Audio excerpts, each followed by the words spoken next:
Hay historias que, bueno, parecen sacadas de la ciencia ficción, ¿no?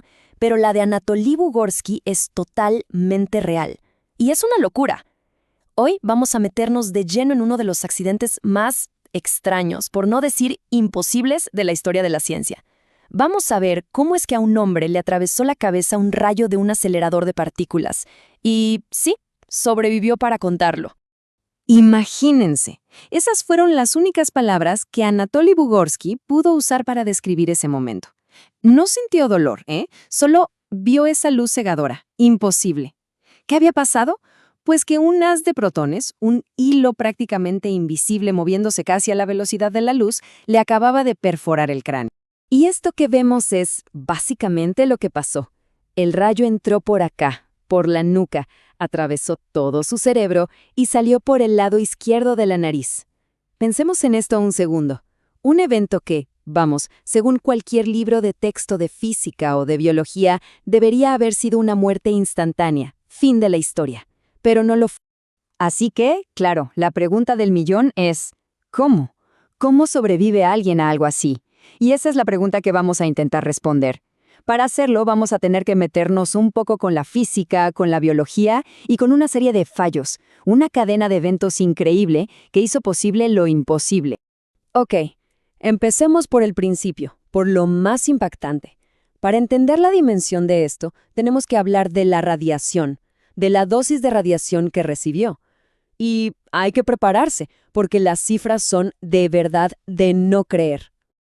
A ver, para que tengamos una idea, hablemos de 500 rads. Esa es la unidad que se usa. Se considera que esa dosis es 100% letal para un ser humano.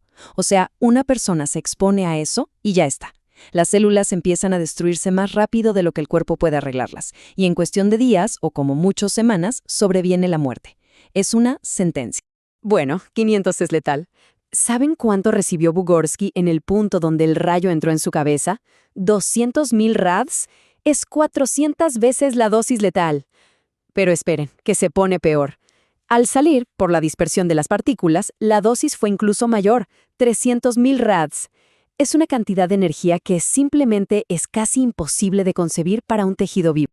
Entonces, ¿cómo es que no murió al instante? Bueno, aquí viene la parte más extraña, lo que se conoce como la paradoja radiobiológica.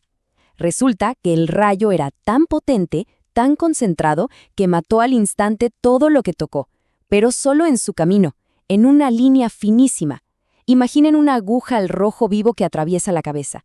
Es tan caliente que a la vez que perfora, va cauterizando la herida, la va sellando, y eso impidió que el resto del cuerpo recibiera esa dosis mortal. Una locura. Ok, ya vimos el por qué. Ahora vamos al cómo. ¿Cómo es posible que ocurra un accidente así? Para eso tenemos que viajar en el tiempo. Estamos en plena Guerra Fría, en el corazón de la Unión Soviética, en uno de esos lugares secretos de los que nadie hablaba. La fecha, 3 de junio de 1978. El lugar, el sincrotrón U-70 en Protivino, una de estas ciudades científicas soviéticas.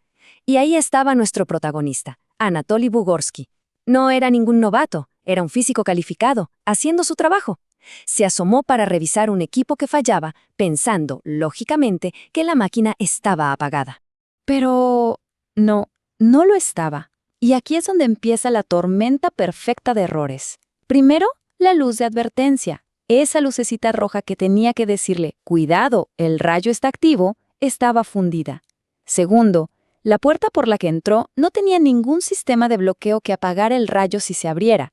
Y tercero, y esto pasa mucho, había un exceso de confianza en que los sistemas automáticos funcionarían, así que los protocolos de seguridad se pasaron por alto. Una cadena de fallos, uno detrás de otro. Claro, durante años, los detalles de la herida fueron un misterio. No había forma de saber exactamente por dónde había pasado. Pero, décadas después, con la tecnología que tenemos ahora, los científicos pudieron hacer una reconstrucción forense en 3D para seguir milímetro a milímetro el camino de esa bala de protones.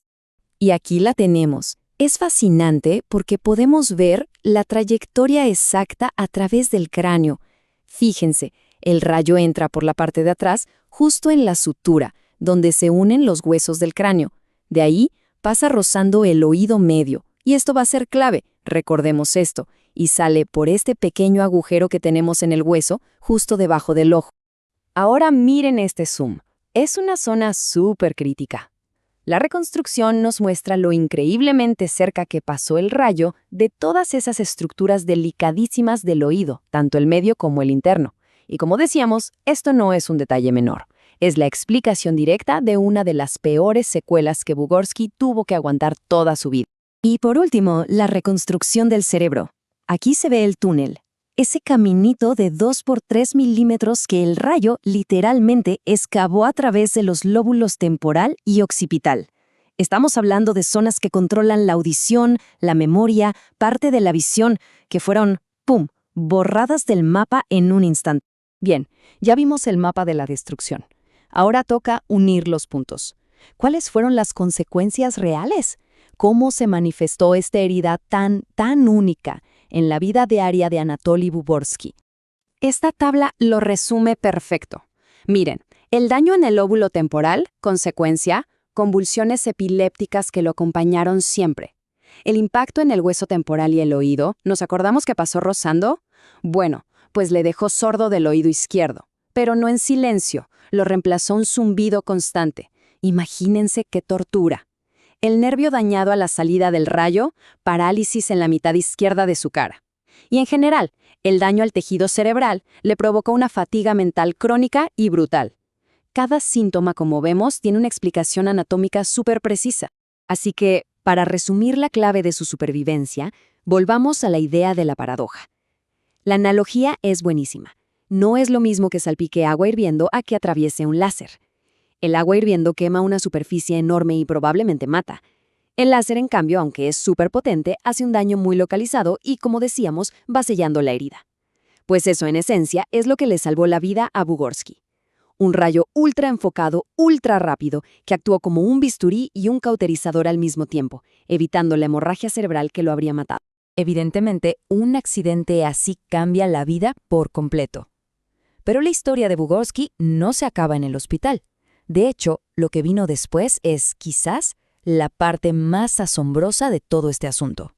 Porque, a pesar de todas esas secuelas debilitantes, su intelecto quedó intacto. Su mente, su capacidad para pensar, para razonar, para resolver problemas complejos de física, seguía ahí. Tanto es así que solo 1 año y medio después del accidente, ¿qué creen? Volvió al trabajo, al mismo instituto, terminó su doctorado y siguió su carrera como físico durante décadas. Es una demostración brutal de lo resistente y plástico que puede ser el cerebro. Y bueno, luego está este detalle, que parece de película. La mitad izquierda de su cara, la que quedó paralizada, simplemente dejó de envejecer.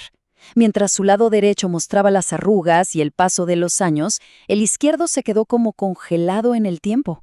Un recordatorio visible y bastante particular de lo que le había pasado. Y claro, no podemos olvidar el contexto. Era la Guerra Fría.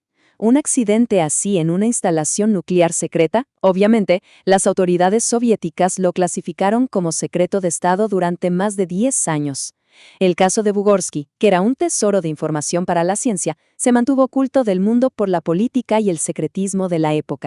Al final, la historia de Anatoly Bugorsky es mucho más que una simple anécdota médica. Es una de esas historias que nos obliga a preguntarnos, ¿qué es lo que de verdad sabemos sobre los límites del cuerpo humano? Si una persona pudo sobrevivir a lo imposible, a algo que desafía todas las leyes de la biología que conocemos, entonces, ¿dónde están realmente los límites de nuestra propia resiliencia?